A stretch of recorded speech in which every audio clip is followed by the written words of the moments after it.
India में almost 16.4% population गरीबी में जीती है और उसमें भी 4.2% पॉपुलेशन में ऐसे लोग आते हैं जिनके पास एक टाइम का खाना भी नहीं है।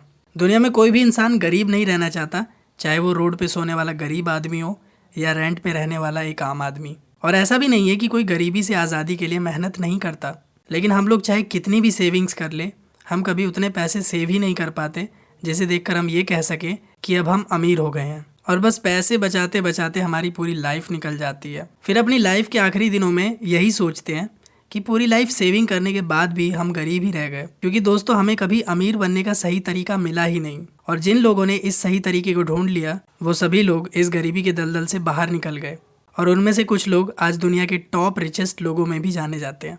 नमस्कार दोस्तों, आज हम 4 ऐसे रीजंस के बारे में बात करेंगे जो हमें ये बताएगा कि गरीबी से बाहर निकलना इतना मुश्किल क्यों है और इसे आसान तरीके से समझेंगे। तो अगर आपको इस वीडियो से कुछ नया सीखने को मिले तो वीडियो को लाइक ज़रूर करें, और अगर आप नए हैं तो इस चैनल को सब्सक्राइब करना ना भूलें। तो चलिए आगे बढ़ते हैं। Number 1, poor education. एजुकेशन एक बहुत ही पावरफुल टूल है क्योंकि ये आपके सोचने की क्षमता को बढ़ाता है, जिससे आपकी डिसीजन मेकिंग एबिलिटी स्ट्रांग होती है। चाहे वो इमरजेंसी के टाइम कोई क्रिटिकल डिसीजन हो या अपनी फैमिली के लिए कोई ज़रूरी फाइनेंशियल डिसीजन। इंडिया में आज के टाइम भी ऐसे बहुत से स्टेट और रूरल एरियाज़ हैं जहाँ लो इनकम कम्युनिटीज़ हैं, जहाँ ना ही अच्छे स्कूल अवेलेबल्स हैं और ना ही अच्छे टीचर्स। तो एजुकेशन के इतने कम रिसोर्सेज और पुअर इंफ्रास्ट्रक्चर की वजह से उन्हें एक अच्छी एजुकेशन नहीं मिल पाती, और ये क्रिएट करता है साइकिल ऑफ पॉवर्टी। इसे समझते हैं। साइकिल ऑफ पॉवर्टी में एक बच्चा गरीबी में बड़ा होता है और पैसे ना होने की वजह से उन्हें एक अच्छी एजुकेशन नहीं मिलती और ना ही कोई स्किल सीख पाते हैं, जिसकी वजह से उन्हें एक नॉर्मल सी जॉब पाने के लिए भी स्ट्रगल करना पड़ता है और वो अपनी गरीबी की लाइफ से बाहर नहीं निकल पाते। आगे उनकी फैमिली भी गरीबी में ही जीती है और आगे आने वाला उनका बच्चा भी रिसोर्सेज की कमी में ही ग्रो होता है। और इसी तरह ये पॉवर्टी की साइकिल कभी ख़त्म नहीं होती और इससे बाहर निकलना आम आदमी के लिए मुश्किल हो जाता है। Number 2, low self esteem. दोस्तों अगर आप अमीर बनना चाहते हो तो सबसे पहले आपको खुद के ऊपर भरोसा होना चाहिए कि मैं अमीर बन सकता हूँ, क्योंकि लोग भी उन्हीं की बातों का बिलीव करते हैं जिनको अपने ऊपर बिलीव होता है। गरीबी से बाहर निकलने में लो सेल्फ स्टीम एक बहुत बड़ी बाधा बन सकती है।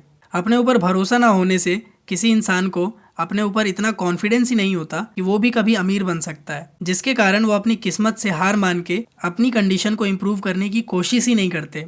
तो दोस्तों फाइनेंशियली स्टेबिलिटी लाने के लिए पहले अपने आप को उसके लिए प्रिपेयर करना ज़रूरी होता है, और ये कहीं ना कहीं पुअर एजुकेशन से कनेक्टेड होता है, क्योंकि अच्छी एजुकेशन से हमारी नॉलेज इंक्रीज होती है और उससे हमारा लोगों के बीच बात करने का कॉन्फिडेंस बिल्ड होता है। हमारी समझ ही हमें वो डिसीजंस लेने में हेल्प करती है जो हमारे फाइनेंशियल फ्यूचर में ज़रूरी है। Number 3, lack of job opportunities.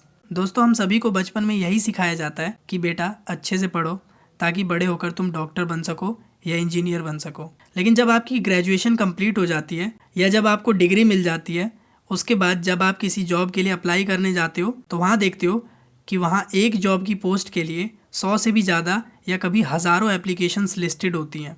ये देखकर आपका कॉन्फिडेंस कम हो जाता है कि इतने लोगों में जॉब मिलना काफ़ी मुश्किल है, क्योंकि जॉब तो सिर्फ किसी एक इंसान को ही मिलेगी, लेकिन एक पोस्ट के लिए इतने लोग अप्लाई क्यों कर रहे हैं? इसका रीज़न है लैक ऑफ जॉब अपॉर्चुनिटीज़।